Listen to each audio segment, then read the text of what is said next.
been talking a lot about things like talents and the world being a part of the high fantasy of World of Warcraft again in the live game, but I'd be lying to tell you if there wasn't interest in that for me because of my connection to classic World of Warcraft. They managed to really develop an excellent game for leveling and for a long-term journey of a character that you can see progress on every step of the way. The talent system and basically how all the spells and gearing work seem to be like a gold standard that still is compared to and struggle to live up to today. So I've been thinking a lot about doing leveling challenges in Classic, and you might have already seen that I've already tried to start one. The Nomad Leveling Challenge is near and dear to my heart, and it seems like the perfect opportunity to execute a challenge in Classic. After all, the purpose of the Nomad Leveling Challenge was really to bring the modern game back to a time when the world mattered more and where everything you got was derived from you doing it on your character directly. I overcalculated some of the problems with the Nomad Leveling Challenge in my last attempt though. I thought certain things would be more interesting than they were, and I failed to understand just how time-consuming some things in Classic could actually be. So here we are,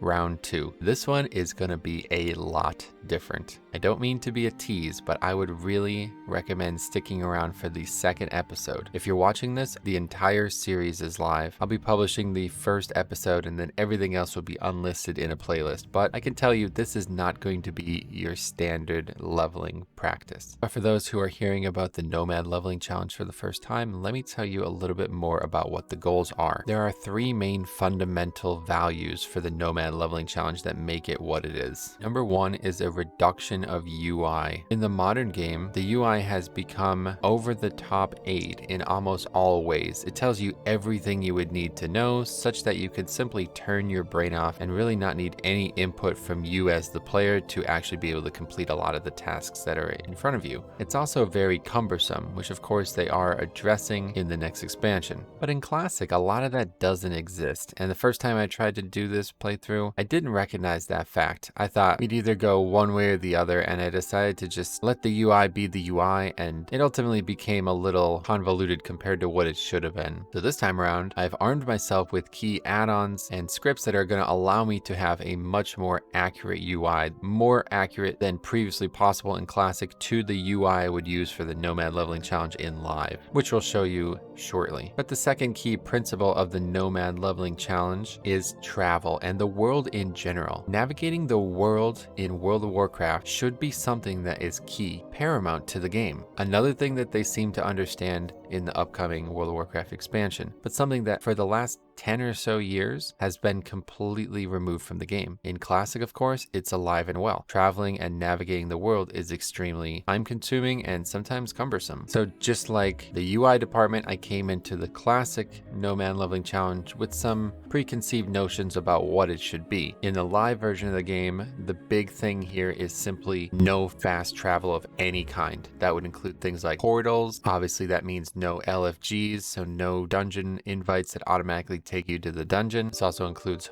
Hearthstones as well, but that also includes things like flight paths. And in Live WoW, that's a really interesting convention because it makes it so anywhere you have to go, you have to take your character there physically. You have to be behind the keyboard. And it works really well in a game where all the zones are connected and there's no real reason to go anywhere other than the zones you want to go to level in. But in Classic, that is completely different. One of the true charms of Classic is how many reasons there are to change zones or to be in zones that don't actually offer you immediate quest relevancy. And I failed to understand that at first. When I started the hunter that I had done the Nomad Leveling Challenge on prior, I was thinking I'd still be able to use those rules verbatim and it would be an enjoyable experience. But it quickly made me realize that leveling up was going to be a pain because choosing what zone to be in and choosing how to get back to train things like professions and class spells was going to be an all-day affair. So just like we were modifying the UI rule for the Classic version compared to the live version, we are also going to be modifying the travel rule in the Classic version. We're still never going to take any quick travel, which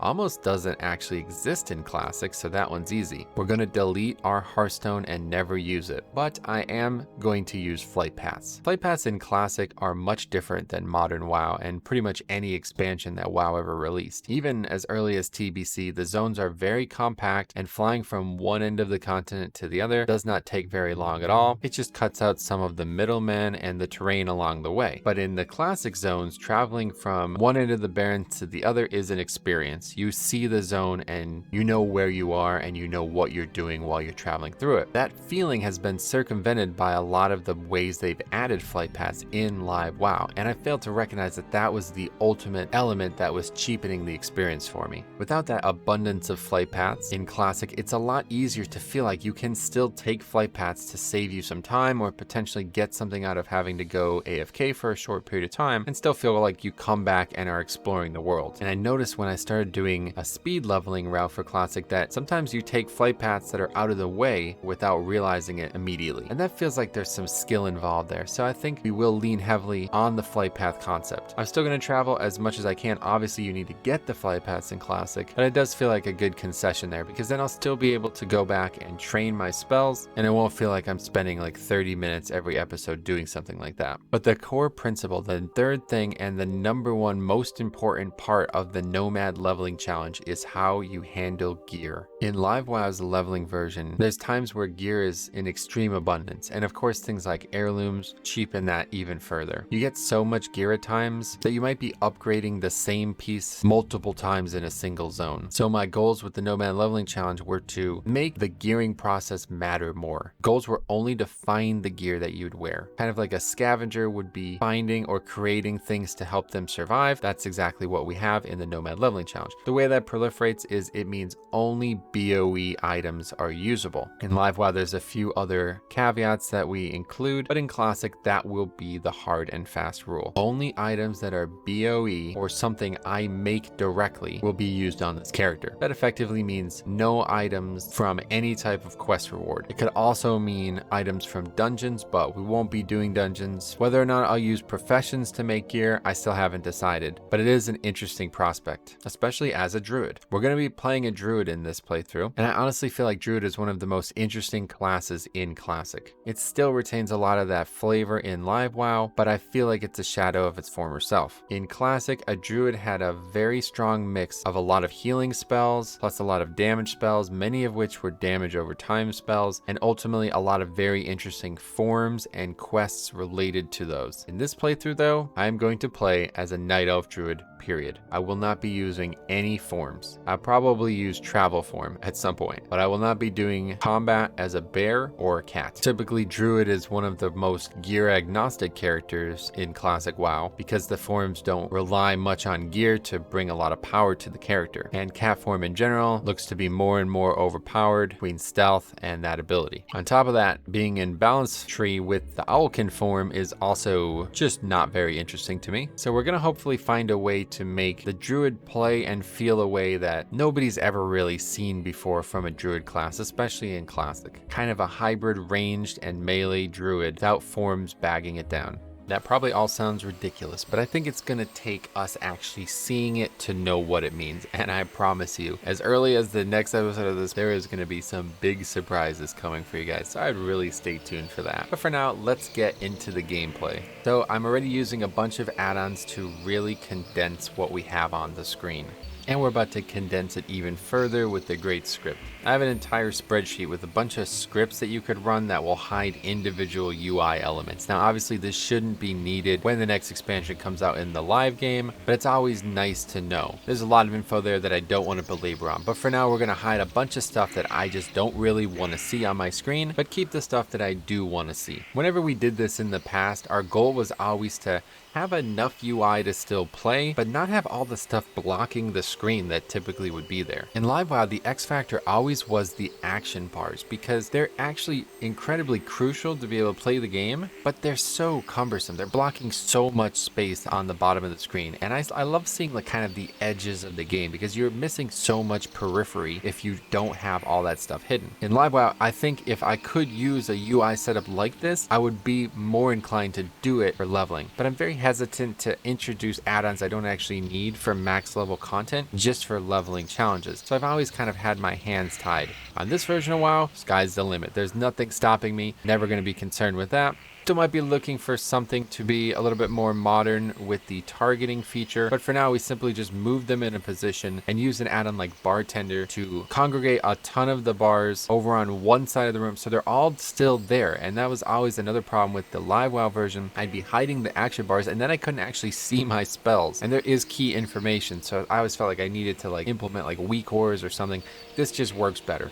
All the bars are in a spot where they're not blocking anything. We have everything else we need on the screen and nothing that we don't. Another big one is Questy. Now, when you think about doing this in Live WoW, one of the things you want to turn off is basically all the automatic quest tracking. That doesn't exist in Classic, but the add-on Questy does bring it to the forefront. So I've just manipulated Questy to only actually show quests on the map and minimap. We'll see if I end up sticking with that, but it does feel like one of those things that kind of playing without is just, I'm just going to end up missing quests. We won't have the tracking or anything like that with like different frames on the screen, ideally, but we'll still have the info we need on where quests are located, because honestly that's one of the coolest parts about Classic. As you can already see, there's quests all over this starting zone for Night Elves that I don't even know about. Like, I've literally never even heard of some of these quests, so we're hopefully going to explore a lot of that. Also going to try to really focus on the actual content in the game, because I feel like a lot of people who level characters nowadays, they just absolutely fly right past it. I'm not going to say I'm going to read every single quest and make a big focus of that like we did when me and Cop got together, but I certainly want to feel like I'm actually playing through the zone and learning something about what's going on, because a lot of these quests I've just never actually done from Classic. Greetings, Metro. I am Conservator Illithane.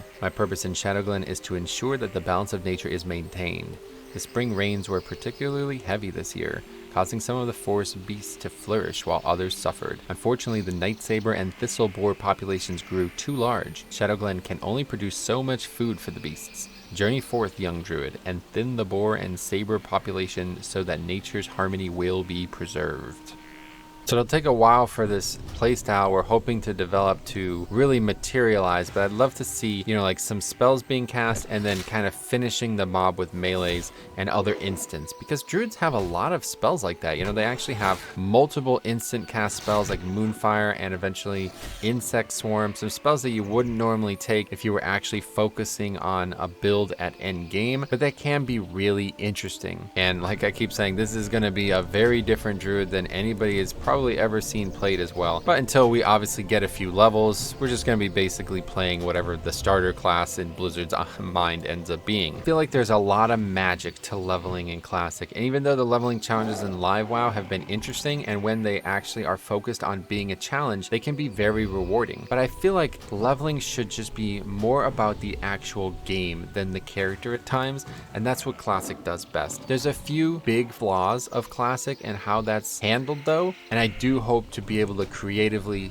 circumvent those, which again, you'll see more starting in the next episode. But one of the big goals for this Nomad leveling challenge in general is exploring the world, getting immersed in the sounds, musics, quests, storylines of the game and the world itself, and feeling a connection to where you are and where you're traveling to. A lot of times that just doesn't really exist in Live WoW anymore, especially in the modern expansions. They've basically made each individual zone completely self-contained, such that there's really not any reason to ever consider connecting the two zones in terms of story. But in Classic, that is so bright. Being able to travel from Stormwind through the connecting human zones and feel like there's all one big story happening is one of the true bright spots of Classic, and something I look forward to doing the most. But there's more than just quests, and there should be other ways to gain and enjoy experience throughout Classic. Something the modern game does very well, but I feel like Classic has always faltered at. It's almost if a mixture of both the modern game and the Classic game in the Classic client could be the ultimate way to play WoW. Well, I think I've managed to figure out just how to make that happen. You performed your duties well, Metro. Here's your reward. Indeed, here is our reward. I cannot wait to get started on this. I hope you guys are as interested in this as I am. Again, the entire playlist will be down below, as with the spreadsheet of all my other leveling challenges. If you love this concept, I'd love to do more like this for Classic. We'll see how this one goes. But for now, thank you for watching. I hope to see you guys in the upcoming episodes in the playlist there. They're already there, unlisted. You could watch them all. It's going to be one hell of a journey. Thank you for watching. We will see you guys in the next one.